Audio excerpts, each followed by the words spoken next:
Hey, my YouTube family and friends, my members.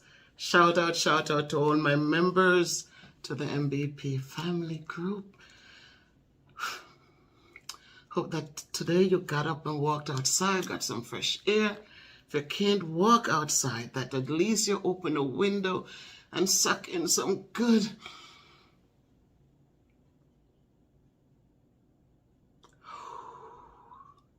fresh air into your lungs. It's free, guys. Use it up before you start have to pay taxes on it. Did you know that in marriages, it takes 3 to get married? A lot of us thought it was just what? The wife and the husband, the groom and the bridegroom. But let us not forget, guys, that Christ has to be part of that marriage. All right, I just had to throw that one in. I'm not here to talk about that today.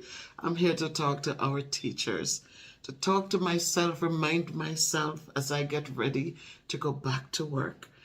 Today is Thursday, and in a few days, I will be back on a campus to continue working with the little children that Christ loves so much that when the disciples are saying, stop, he's tired, let him be. He says, nope, suffer the little children to come unto me and forbid them not, for of such is the kingdom of heaven. So I chose to be a teacher, and that part of it means that I'm working with these little ones that he wants us to fix so that, you know, they also get a chance in his kingdom. He also talks to us about a child, that all of us have to become like little children again in order to enter. And one of the things that we take away, I don't know for these children today, but I know as a little child like Grayson's age or Jean Marie's age, even if you discipline them, in 2 seconds, they turn around and they love you just the same. They love you as if nothing happened. And I think that's what God wants from us. Sometimes we get frustrated and we create hateful things, and we hurt others because of what? A word spoken. Something said, and instead of having a conversation, we create we make a mountain out of the little molehill. So I say, let us continue to become as little children, because God really embraces the attitude of a child, and he wants us to be like that of a child. So as we get ready, guys, I personally we had about 2 months, 2 good full months to be home, to relax, to do good things, to paint places and go places and hang out with colleagues for lunch, and hang out with the neighbor, hang out with the children, the grandchildren. We had that opportunity. And so when we left at the end of the school year, yes, there was so much. The kids were hard to manage. They were disrespectful.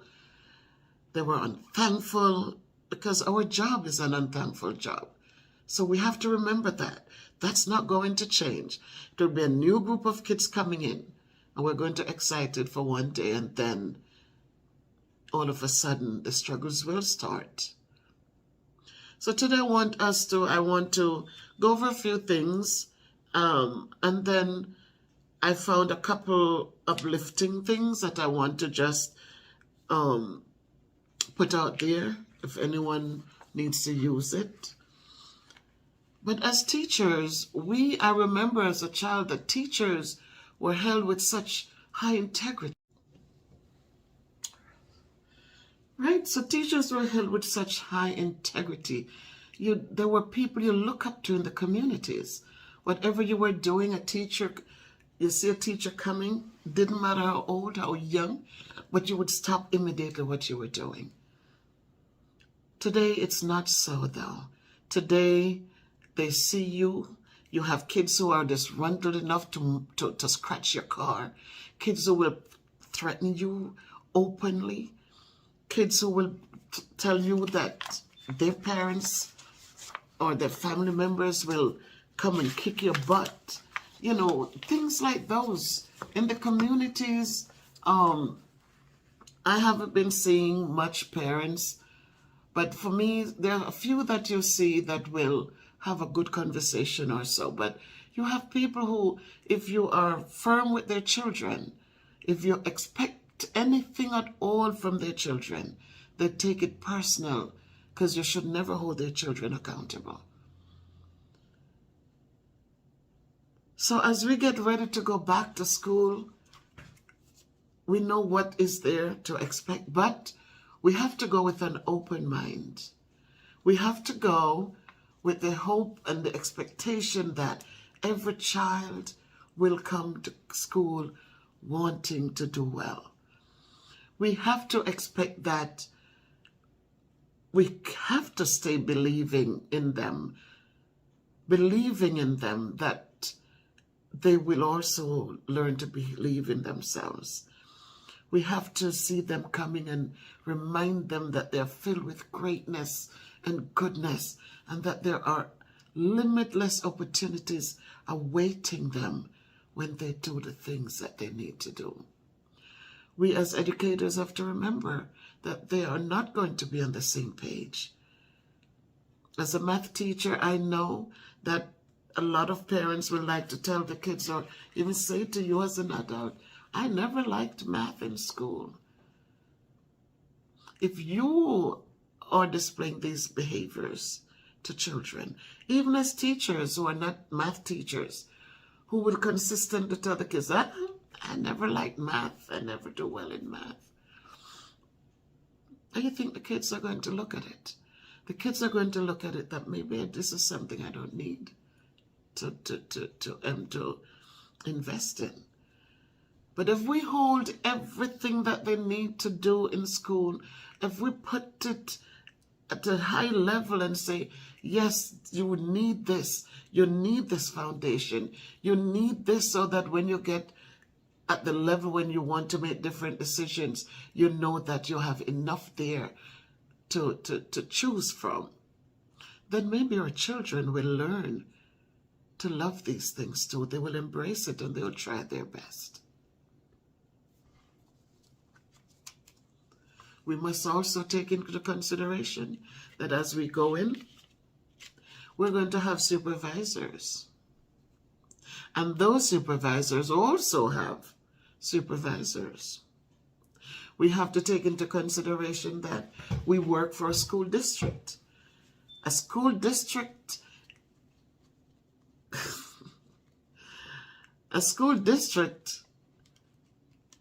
is held accountable by the people who send their children into the classrooms, into the schools. And therefore, school districts, remember, their loyalty is not to you, the teacher. Their loyalty is to those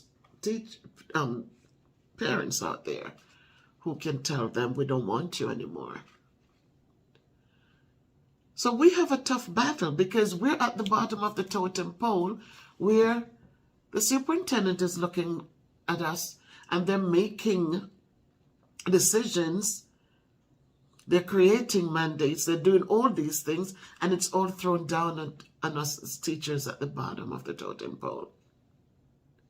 We have to remember that the principals have to follow what the district tells them, and everything again has to be reinforced, and it's on us. We have to remember that nobody wants to do their work anymore. Everything is left on the teacher. You must take attendance 3-4 times a day. You must do this, you must do that, you must call every parent, you must call. And so parents are not held accountable anymore, teachers. We send out messages for parent conferences. It goes out on a portal, it goes out on with the kids, we send letters home, we make phone calls, and yet when they don't show up, you're still held accountable, teachers,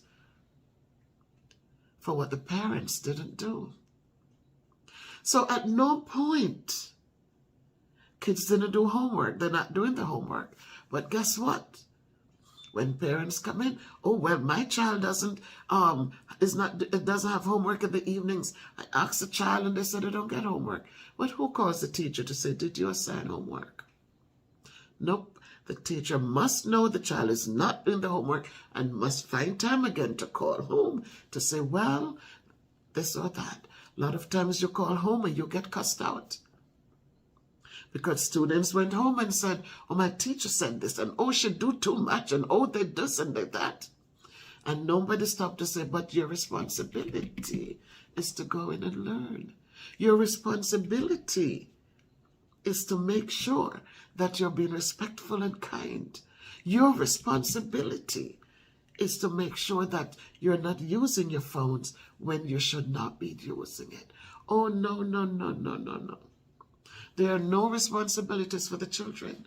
Everything is on the teacher. And if you try to keep the child safe, or you try to implement the standards that were given to you from the top, then all of a sudden, who is on your side? Nobody. Because now everybody stands back and they say, well, yes, you should have. But then, and they come up with all sorts of excuses because nobody wants to deal with negative situations.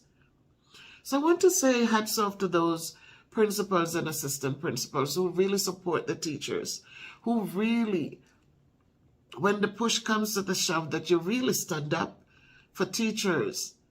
And you are a voice. You do not disturb our teaching, but you handle the situations as they become necessary to be handled. I said thanks to you, because some go in, they come into the profession and they know what it's like. They knew what it was like when they were educators, but as soon as they get a position and they step up, all of a sudden they forget. All of a sudden they forget. And so I say thank you to those principals and assistant principals who remember. So as we go back into the classroom, we have to remember there is a lot coming back at us. I'm hoping that we were rested enough that we can handle it. But regardless, let us remember why we took the jobs that we took, why we took the oaths that we took, and why we have to just continue to believe in them, because we know they can achieve. Where we have to go in each day, and as we walk in, let us not forget to say a prayer that God will stand by us as we go through each day. It's a tough job. And as I said, it's a thankless job. We all know that. When we compare salaries to those of other professions, we know what that looks like. We know that a teacher in the classroom, for as long as I have been, we know what their salary looks like. But you compare that to the executives out there, and you compare that to other professions, and you say, wow, what exactly am I working for? But we continue to push on, right? We continue to push on because we want to make a difference.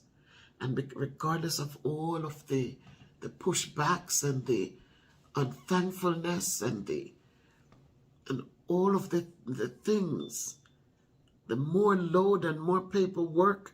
I've never seen a profession that you go in to teach and you are bombarded with so much paperwork every single day. This is needed, that is needed. Boom, boom. You're teaching, but you must be on your computer making sure that you're responding to things that are coming in.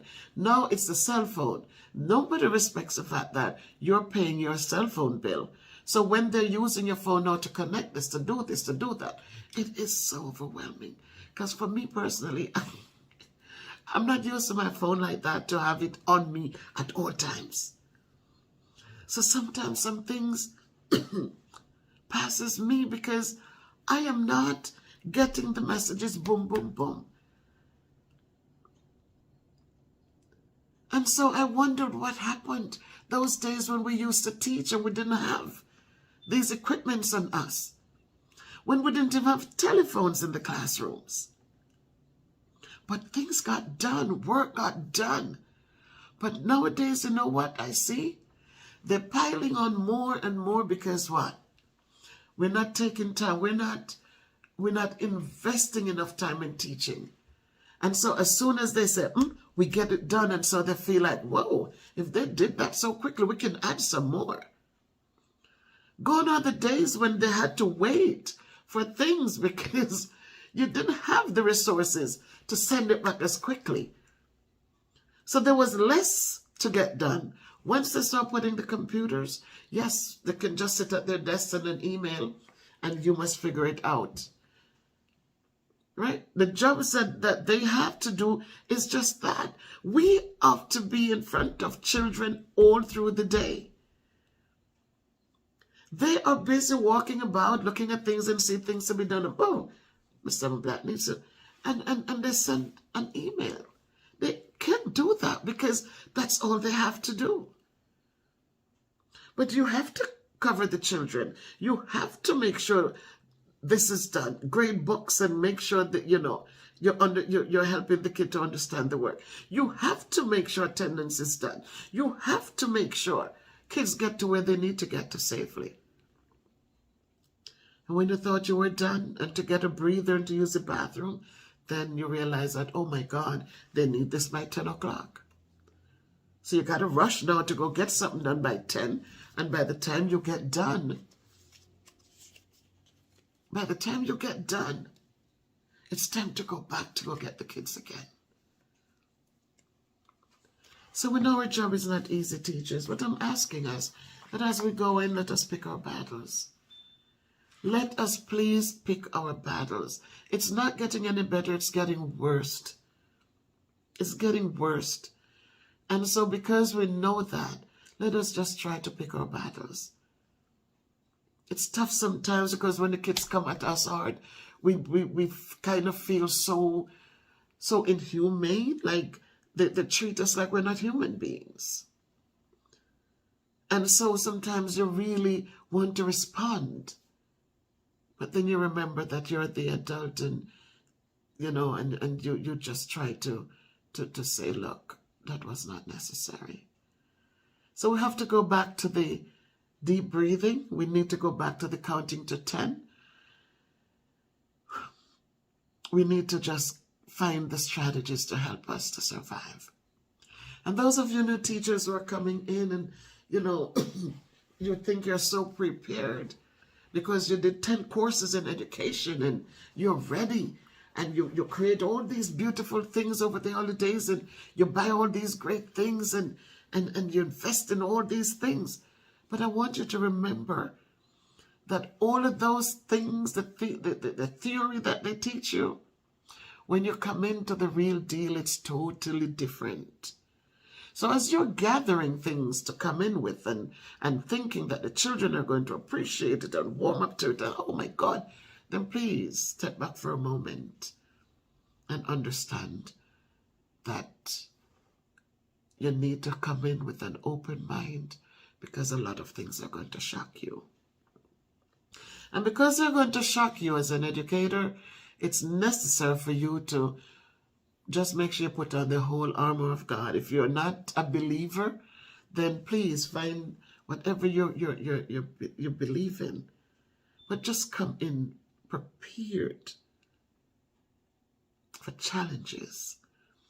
Be prepared that the children are not ready for the grade level that you're going to be teaching. So don't get excited and think that, oh my God, they're on.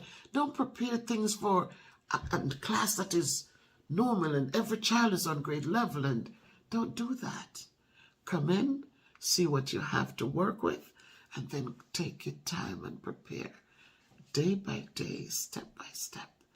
Because I'm telling you right now, there will be a lot of surprises.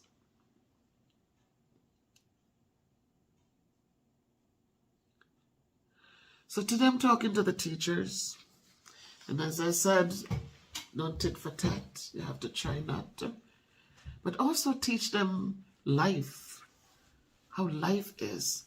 Talk to them. Don't sit there and baby them and soft soap them but talk to them with power and let them know that they're capable of greatness. But greatness is not something you just get. You have to earn it. Talk to them the good, hard talks. Stop babying the children. One of the things that is big today is people making children creating these kids who are sensitive and weak. A child would call a kid, oh, your skin is black. And it becomes a big deal. It becomes a breakdown, a crying, right? Teach the children to have backbones and let them know that in this society, everybody's not going to like you. Everybody will not say nice things about you or to you. And it's okay. Some things are not necessary to even think about. But because we're encouraging children to run to when they come to us with the stories, and we're enabling them. We're enabling them instead of giving them strategies. So when it happens again, they can continue to grow instead of sitting there crying and stressing their lives out and threatening to commit suicides and all of that. Help the children to have strong backbones. Life goes on. Our children are going to grow up and they're going to be in different places. A lot of kids come in and they come with different, they call themselves different things now. But I say to us, while we're there empowering them and telling them it's okay, let us also remember to let them know that this is not their end all. That they are going to have to get on a public bus, or they're going to be in public places where people don't know them. And so you cannot teach them to be upset because they want to be called a name, and because they didn't get called that name, then they're going to fall apart. What happens when they get out there in the public places? And nobody knows them, but they're just looking at them to see what they look like, and that's what they identify them with. Teach the kids how to love themselves and empower them so that when they go out and things are different, they can understand it and handle it. When we teach children to be so sensitive, I remember one year, a kid in the 3rd grade, they had lunch and she brought all this candy and was distributing during lunch. Lunch ended and the teacher says, all right, put that away now. Lunch is over. We're getting ready to go to class. The teacher is walking on the line to go back to the classroom. And she walks and then she stops and makes sure the kids are doing the right thing. She walks, she stops, she makes sure. And when she stopped at the 3rd part, my class was behind them. The kid was there handing out candies, distributing candies again. And the teacher says, you don't listen. Give me the candy. And she took the bag of candy. Would you know that when the teacher called the parent, just to let the parent know what happened, and thinking the parent would have been on her side, the first thing out the parent's mouth to her was my child embarrassed when you took her candy? I was just speechless. I don't know. I couldn't even... She looks at me, I'm looking at her, and what can I say? Was my child embarrassed when you took her candy? Not, I will speak to her about following directions when she gets home. Nope. It was about my child being embarrassed. I remembered one day I was walking with my 6th graders. These are big kids, some of them taller than I am, and I was, still is. And there was a young man next to me, and a young man who was a troubled young man who had so many issues in the other schools he was coming from. And he got to me, but one of the things I know is that if you let a child know you believe in them, if you let them know that you're not giving up on them, you're going to get something from that child. And this boy came in and you know, when he would act up in the class, I would call him and I say, is that what we're here for? I said, this is what your score was last year you took this test. I expect to see better because you are capable of better. And he had a power with him for some time, and, you know, I never differentiated the work for him. There was just something when I did my reading classes, did language arts with them, that I included everybody. And instead of having them struggling with the words, I would model the reading for them. And I don't know, this voice I have, they claim it's a soothing voice when I read to them. So they wanted me to read more and read more. And there are times I have office administrative things to do. And so my son bought me a Kindle Fire, and I uploaded the book that we read on there. And so while I'm busy getting those things done, I would have them listen to the reading.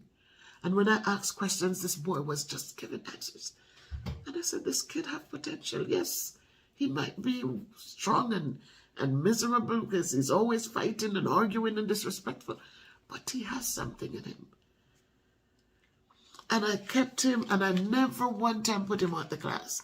And you're doing these things not knowing that it meant something for these children. But I remember the morning when he wanted to do the work that the other kids were doing, and he answered his questions, and he came up to me, and I checked them, and I smiled, and I said, thank you, Khalil.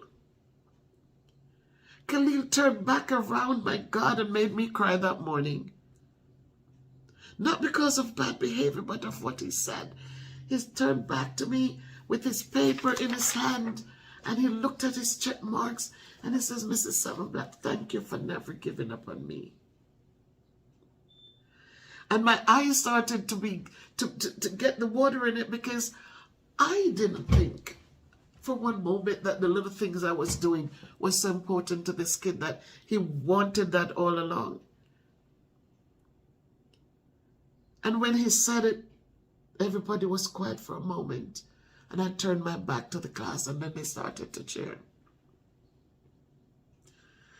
He said, Miss Summerblack, in all my other grades, they know I was bad. And so they just waited till I acted up, and they put me right out of the classroom. And I'd roam the halls. But you never put me out.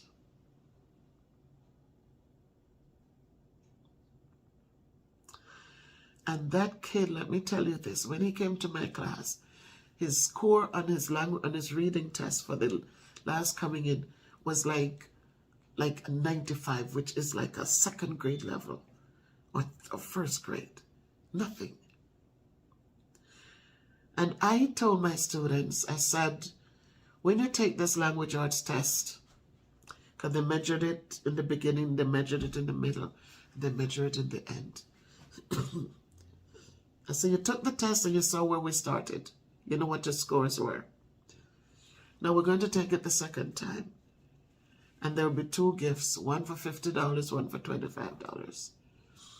And that's for the person who makes the highest gains on the test and the person who comes in second. So it's not about being proficient. Those of them who are already proficient, I'm not just handing stuff to them, because if they're proficient, there's still room for growth.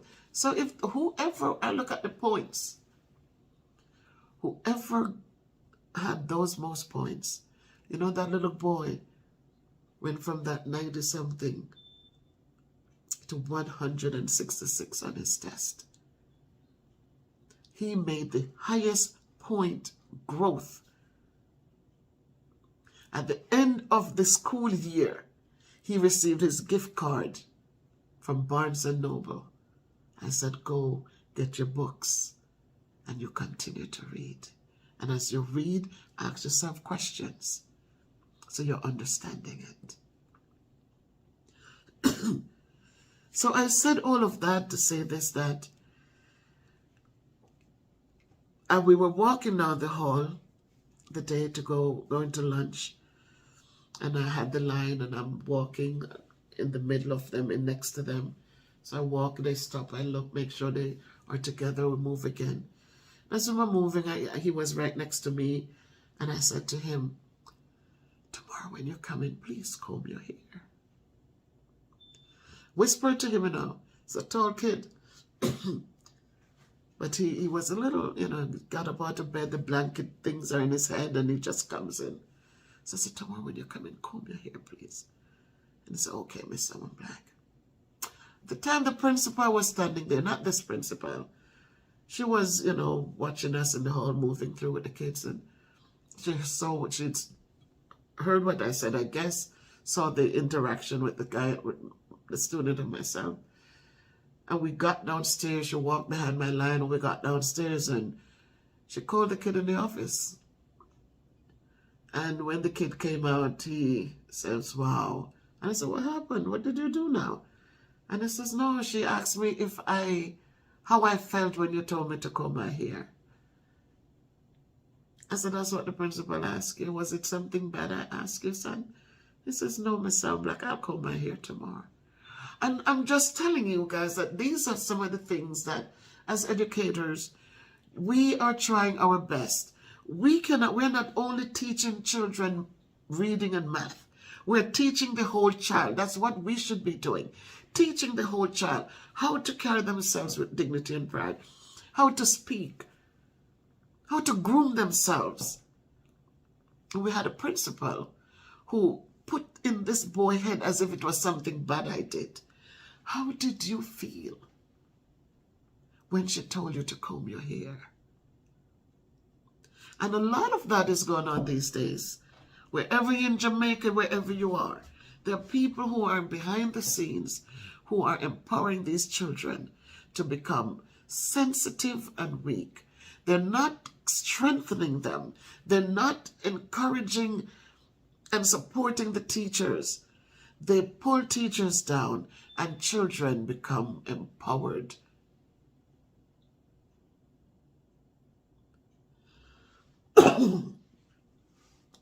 And so in this video, I say to you as you're going, please pray.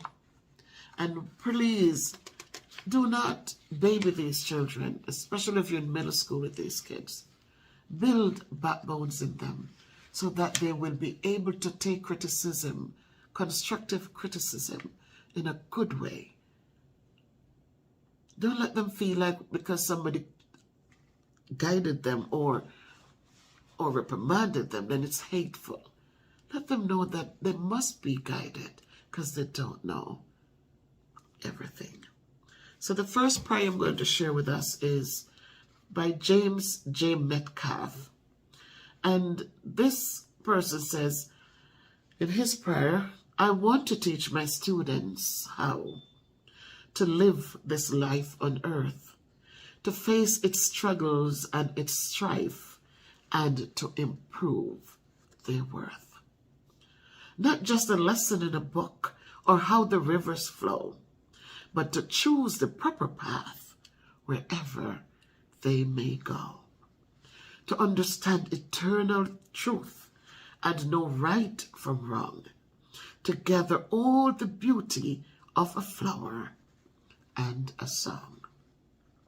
For if I help the world to grow in wisdom and grace, then I feel that I have won and I have filled my place. And so I ask your guidance, God, that I may do my part for character and confidence and happiness of heart. So you teachers, if you want the words of this poem, it's James Metcalf, Metcalf, and it says A Teacher's Prayer. Another one, this is by Joseph T. Rinaldi. Joseph T. Rinaldi says, "Oh Lord, give me the strength to be a caring teacher, cognizant of all children who need a helping hand.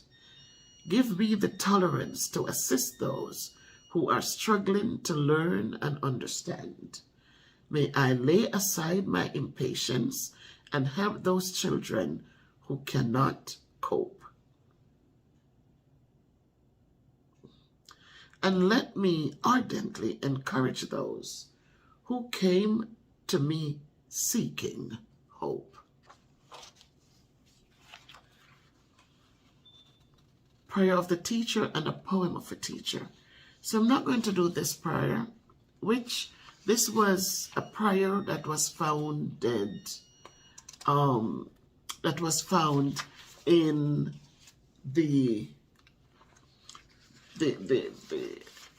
chest of a person years ago, and today I want to read the poem.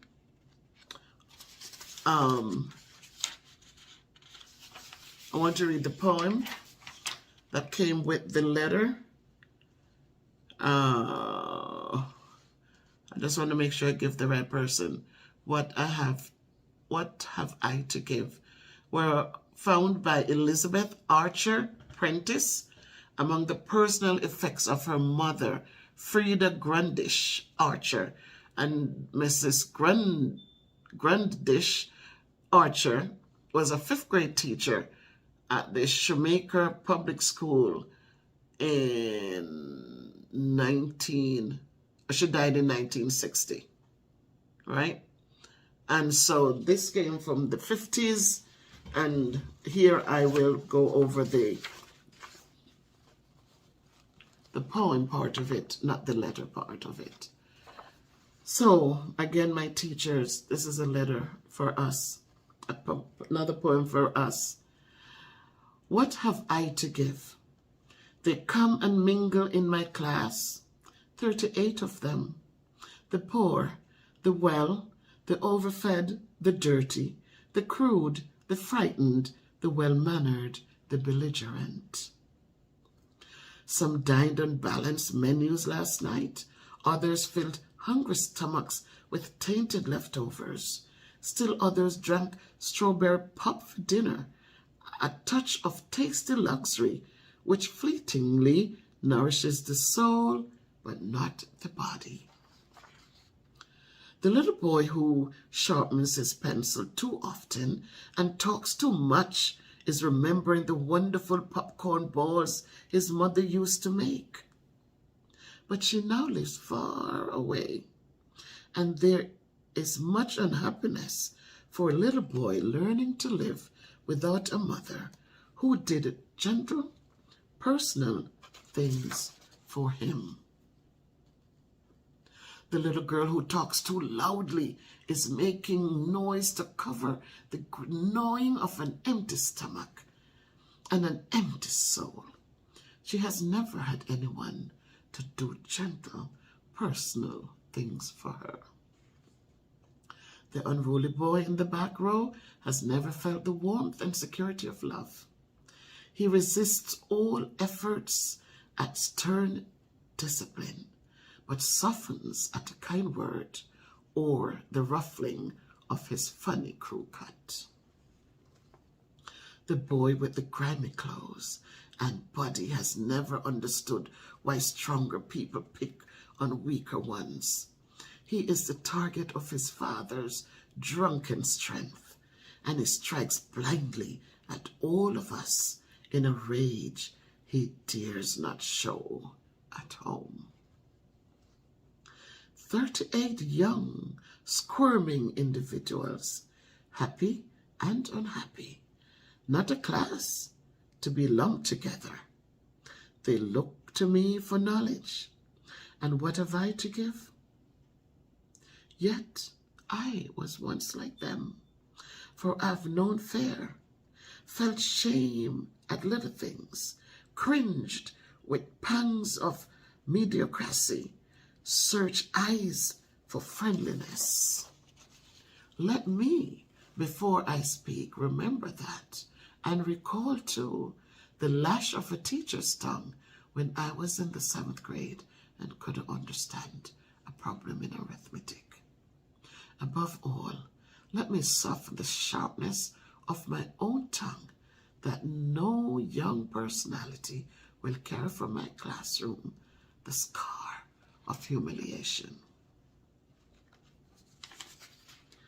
And so this, again, Helen Chapman, for those of us who wants it.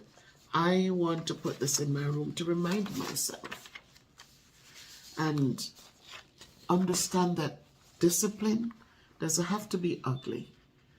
Saying I'm sorry is not being weak. It's not being weak. Our children are more, there are more that need support than those who are independent and are who have gotten enough support to be independent. Sometimes it's hard. I'm not sitting here and telling you it's not hard. But yes, I can remember when I went to school and I was young. I can remember my principal, Mrs. Farquharson, whom, again, if you looked a certain way, they embrace you. If you look a certain way, you barefooted or they embrace you differently. So what I used to survive was learning. I learned. I expanded on my learning. I never sat down and idle away when I was taught something. I built on it. And so when I go in, yes, I will get a lashing for some things. Yes, I was a child. But when it came to my learning, I was able to survive on that. Kids will always be mean. Adults can always also be mean.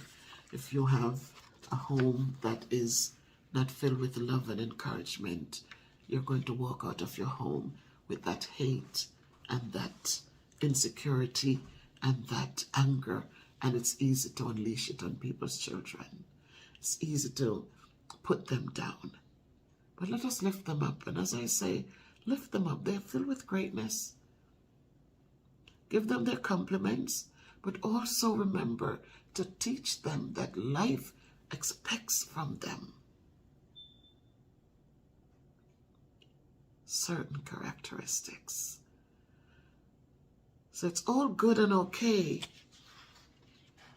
for everything to bring them brownies and bring them these things, but also remember the life skills that are necessary. And make them be life skills that are needed, not foolish things. Let it be good things that is necessary for them. A lot of teachers, they want to do some things and, oh, but it's a life skill. No. Some of the things that people are talking about, kids and life skills, and the kids will never need it, never use it. So let us make sure that when we're targeting life skills, that we are understanding the culture of our children, and we know that, of course, these are skills that will help them to be more productive, to be more independent, to be more successful. So those are my words today, guys, to my teachers. I thank you for listening. I know that as I know my videos are mostly listening videos. So I say to us, please, as you listen, as you do your work, you drive along in your car, just put on Miss Bev's video. There's no dancing, there's no anything, so there's nothing to see here. It's just a lot to listen. And because of my life experiences, I've been there. I've been there. I'm not just here in this dress that I dressed up to talk to my teachers about. And there'll be two other parts, guys. One more part, because I need to also talk to my parents and their children as they get ready to return. So this is part one, and I will also post part two at another time for my parents, just how to help us as teachers to make the year a better year, not just, this year, but onwards. Because when you plant the seeds and they have been watered by the parents at home, then the children will hold on to it as they continue onward and upward. So much love to everyone. I say thanks again to all of you who are supporting. Thanks all of you watching the videos. Please share the videos, people. Share the videos. Give me a thumbs up. Like the videos. Again, there's a little icon there that says thanks. If you click on it, guys, $5 is a lot. As I said, whatever I make from this platform, it is not to, it's not to support me. I am good. but it'll support the profession that I chose to be a part of, and the children, the multitude of children that we get. I don't know if we have 70 this year, I think. And so just imagine 70 kids coming through your classroom, and they come with different needs. So whatever, instead of me just coming up with all the funds every time, whatever comes in, it gives me a little cushion so that I can say, keep something back for the next time.